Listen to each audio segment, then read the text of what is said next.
Okay, hi everyone. Mike West here. I want to spend some time today talking to you about the cloud and how it relates to Google Drive, and particularly the different saving and sharing options that are available to you in Google Drive. And I figured rather than have an in-person meeting, we could sit down and I could, talk through this at a hall meeting for, once every couple of hours. I could do it once, and you could watch it at your leisure. So I do want to talk though about if you open a new document in Google Drive in the Wake County branded policy Google accounts that we all now have, uh, this is what I want to talk about. This little button up here where it says share. By default, your documents when you create them, of course, are private. Only you have access to them. That's the default. If you want to share your document, though, I want to talk about each individual option today and what the ramifications are to each one of those things. So, if you go to click on Change right here, I want to go through what each of these things mean with you right now. But first, let's talk about file saving and how we got to where we are right now. So I want to talk about the cloud and sharing and how it relates to Google Drive. So this is kind of helping you understand what all these things are and mean, because I kind of have the idea that some people think that the cloud is kind of this nebulous, all-encompassing, but no one really knows where it is type of a entity. And I mean, it does sort of have that air about it. And I want to just take some time to clear up some misconceptions about what that actually means. So let's take a look at the history, a brief history now, of saving files in the last couple of decades.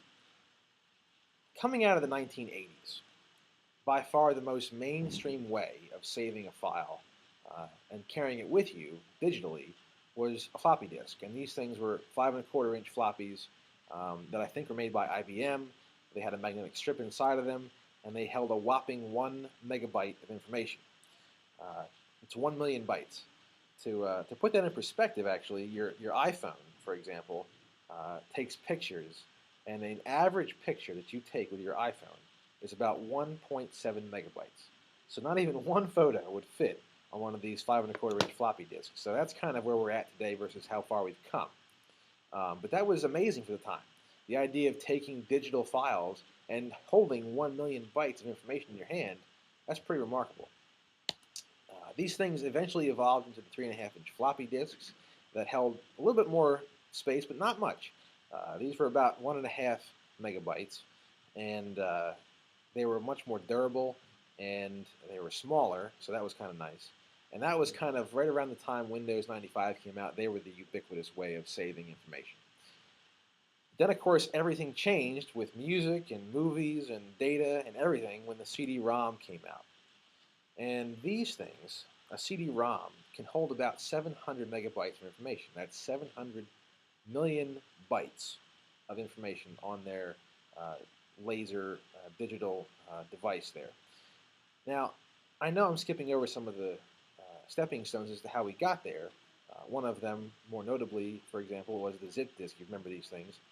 They held about 100 megabytes, and they were kind of an advanced floppy, if you will. But by far the most ubiquitous way of saving things went from the 3.5-inch floppy and later to the CD-ROM. And then, of course, we had these USB flash drives, which I feel like seem to increase almost by the day. I think the average size of these flash drives now is about 32 gigabytes of information. And a gigabyte is 1 billion bytes. So a megabyte is 1 million, gigabyte is 1 billion bytes of information. And that's kind of where we're at of the tangible aspects of saving files and saving them on hardware that you actually own. What I want to, my point in telling you all this here is to just make it, kind of clear to you that whenever we save files, they're still going somewhere. They always have gone somewhere, whether it be a floppy or CD-ROM, a flash drive. Even our hard drive space, as that picture shows below, is kind of made up of these almost like CD-ROMs stacked one on top of the other. So your files are going somewhere, and that's true even with the cloud. But the cloud is essentially run like the internet. It's a network. It's on the web. And the internet essentially is a series of servers which are kind of like hard drives all packed together in one spot, massive server spaces that there's these servers everywhere around the country, everywhere around the world. And that essentially is what makes up the World Wide Web. Um, and it's this server space that allows us to, that's where your files are kind of going when you save to Google Drive. Now, these Ethernet cables that we all have to give us high-speed internet today, they pretty much pack, my internet at home is about 17 megabytes per second. So that's kind of like every second, information from about 12 3.5-inch floppy disks are coming through that wire every second. And you can increase that capacity depending on how much you pay for internet at your house. But these things can hold massive and transmit massive amounts of data through fiber optics and cable type of hardware.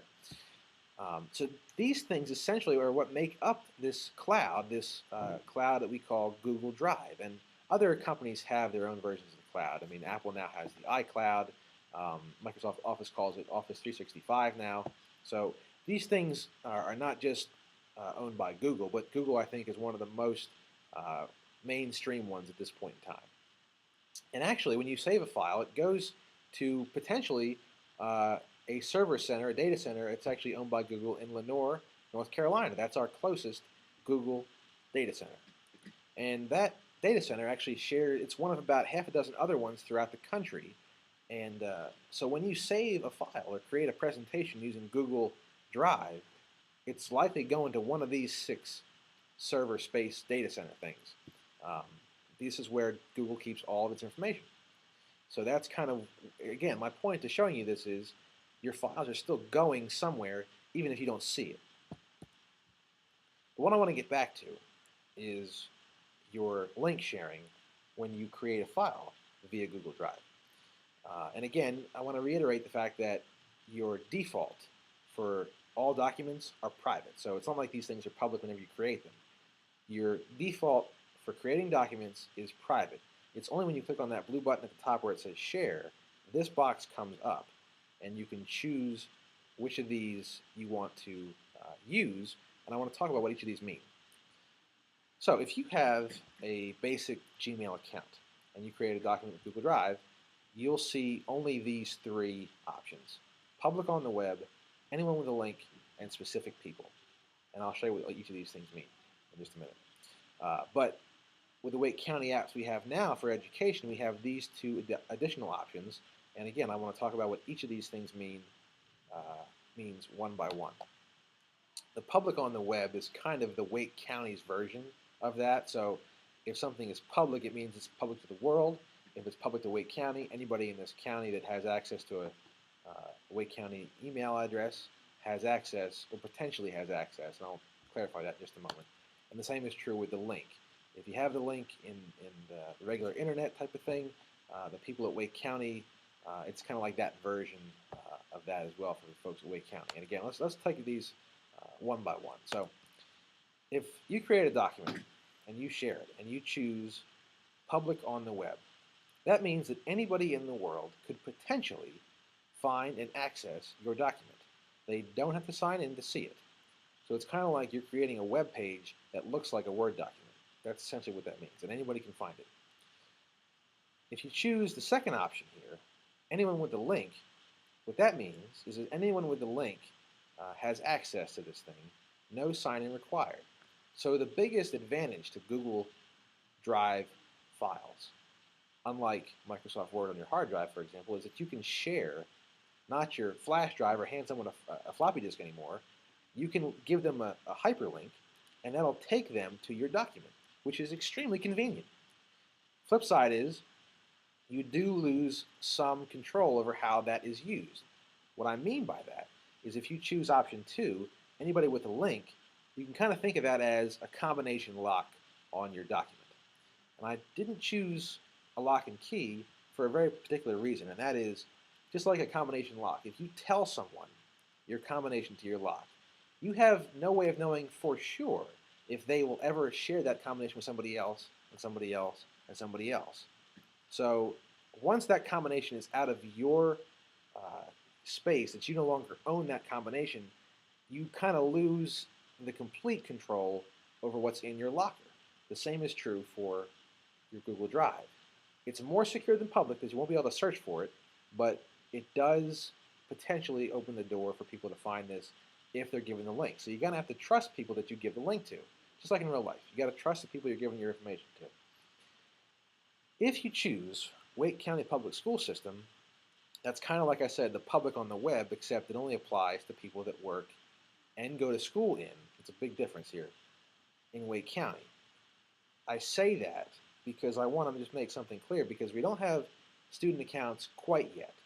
But when we do get student accounts for Google, if you create, for example, a test using Google Drive, you may create it with your department, for example. It's a great way to collaborate. If you choose Wake County Public School System, create a test on there that you're all going to use, when students get Google accounts, it is possible that if they could search for in Google your test, they could search for, Miss Smith's science test, Unit 3. And if that's what you called your document, they could potentially find that document, get the answers, and cheat. Is it likely? No. But it's possible. And especially if you're using confidential information, you don't want to have this stuff just on the web for anybody to see. So it's important you understand what these ramifications are. The next one down, people at Wake County with the link, again, kind of like putting on a combination lock. You do make it more secure, you make it unsearchable, but you have no way of knowing for sure if the people you give the combination to or the link to might not share with anybody else. And once it's out there, it's kind of out there. By far, the most secure way of sharing information with Google Drive is A, use it only privately like yourself, like Microsoft Word, because again, the default is it's just you. But if you choose to share it with people, the most secure way to do it is to share it with individual people that you specify by giving them, you type in their email address. And that can get kind of cumbersome for sure. And, you're going to have to weigh the pros and cons with this. See, my point of this whole presentation now is not to tell you what to do or how to do it. It's to empower you with information and knowledge so you can make your own decisions about how you share your documents. Okay? So again, Google Drive is an amazingly convenient and powerful piece of software, but you kind of have to know how to use it to its potential capacity. So that's pretty much what I wanted to cover with you. So you have public on the web, anybody can see it. Anyone with a link has a combination lock.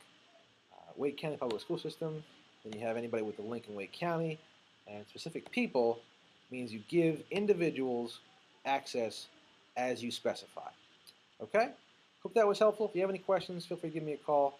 As always, I'm here to help.